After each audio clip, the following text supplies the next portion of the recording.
Hello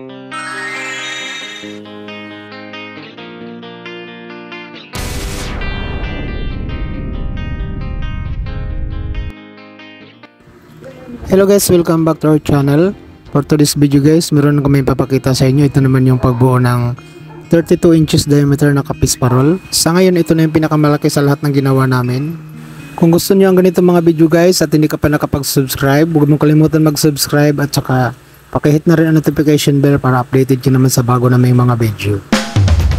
Okay guys, simulan natin ang pagbuo para dito sa 32 inches na kapis parol. Ang una natin gagawin ay ipapanel natin yung mga kapis na nakatna at nabindahan. Ipo-form natin siya ng triangular. Ihinangin natin siya gamit ang soldador at antingga.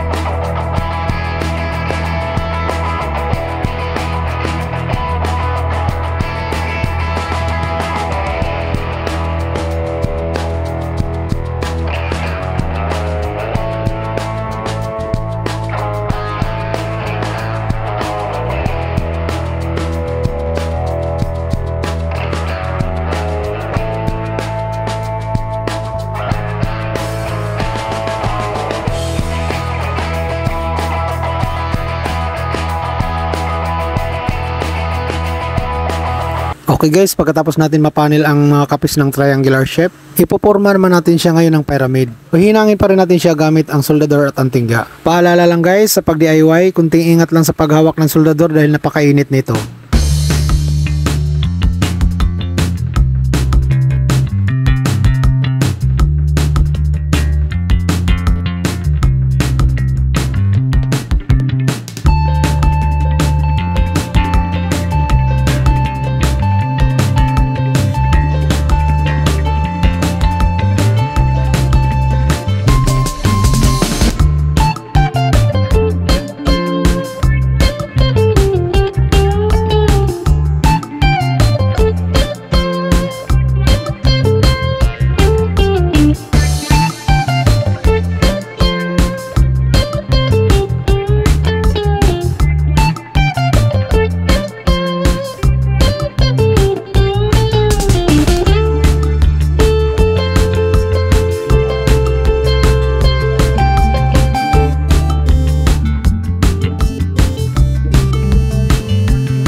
And then pag nakabuo natin ng 5 pyramid na kapis, pagdugtong-dugtungin na natin ngayon sa 5 para magporma na itong star.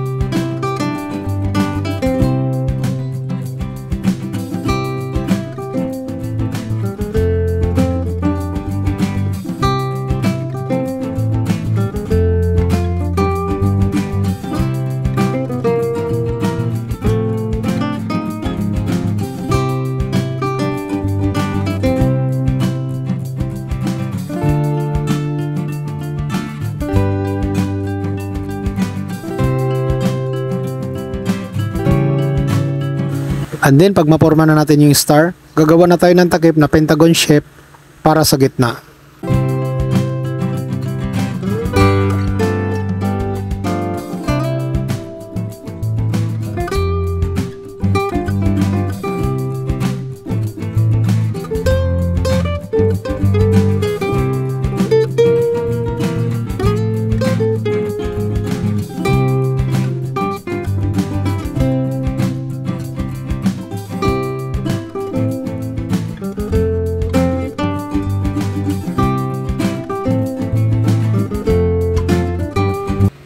Pagka nabuo na natin yung takip guys na pentagon shape, isasalpak muna natin siya pansamantala doon sa katawan ng parol para hindi na tumabingi yung parol dahil pentagon shape nga siya magpuporma itong star.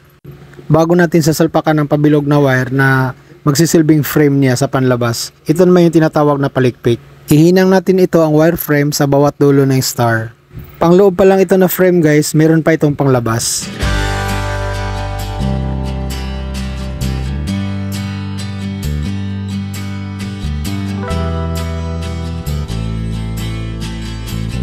Pagkatapos natin mailagay ang pangloob na wire frame guys, sisimula naman natin ngayon ang paghinang ng kapis para sa palikpik ng parol.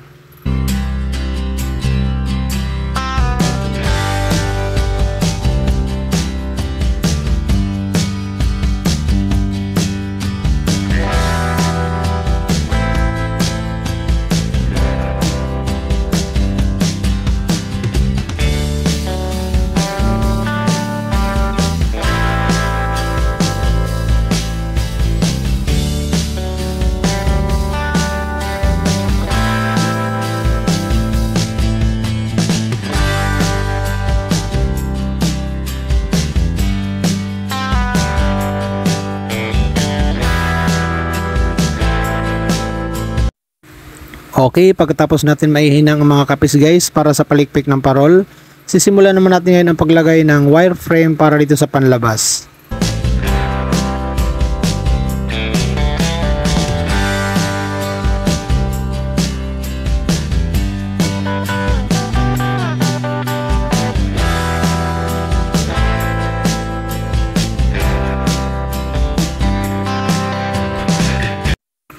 Pagkatapos natin mabuo ang palikpik ng parol guys at nalagay na ito ng wire frame, pansamantala muna natin tanggalin ang ginawa nating takip kanina na inilagay natin.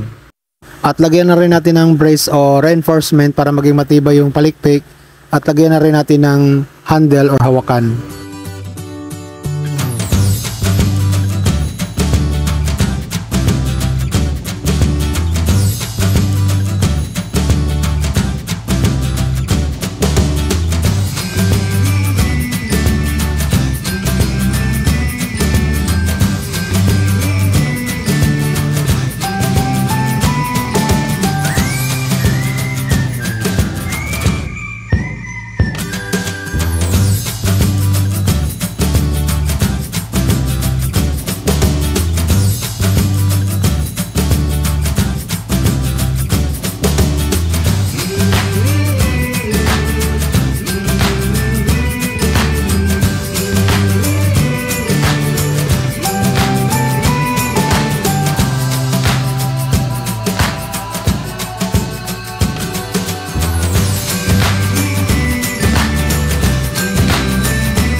So ito na yung handle na ilalagay natin guys, kailan may fall weld natin siya para hindi malaglag basta-basta.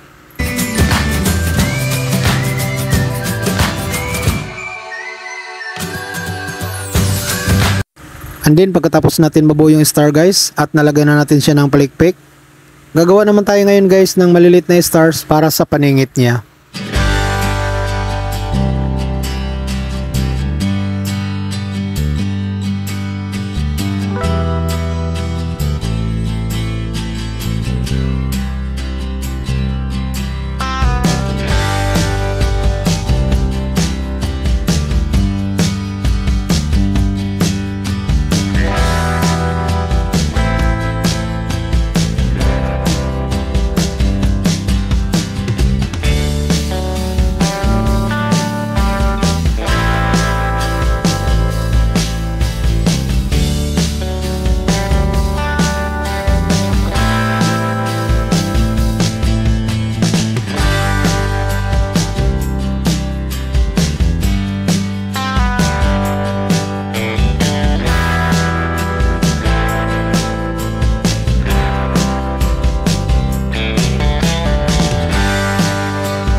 Pagka nabuo na natin yung mga maliliit na star guys, sisimulan na natin ngayon ang pagkabit.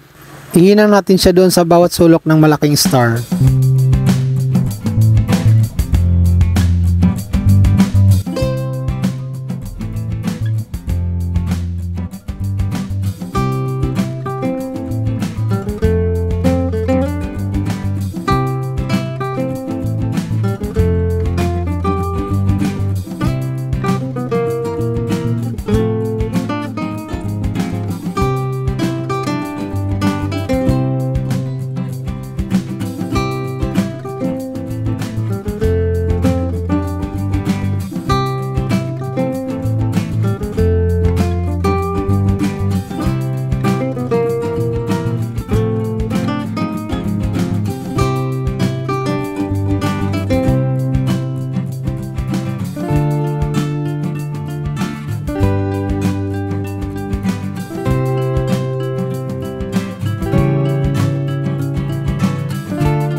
So ayan na guys, natapos na yung ating 32 inch na kapis parol.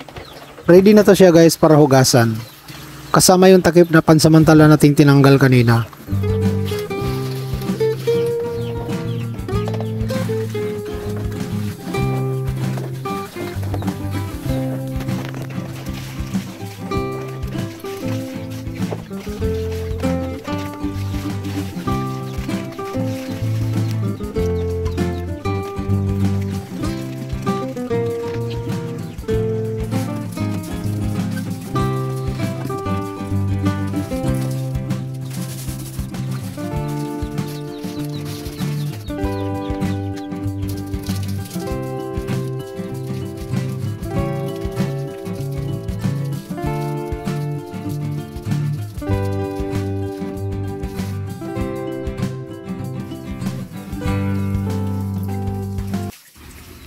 And then isusunod natin paghugas yung takip guys. Ito yung tinanggal natin kaninang takip.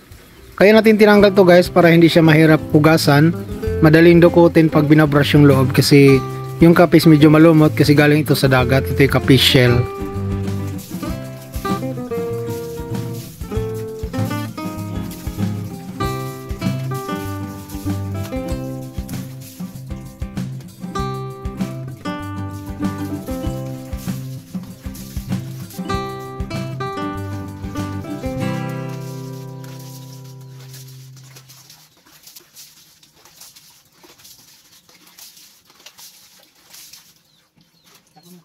Lapit na, oh, sobrang lapit na.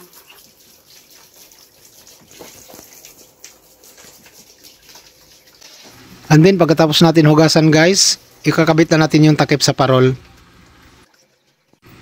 So ayan na guys, naikabit na natin yung takip dun sa parol.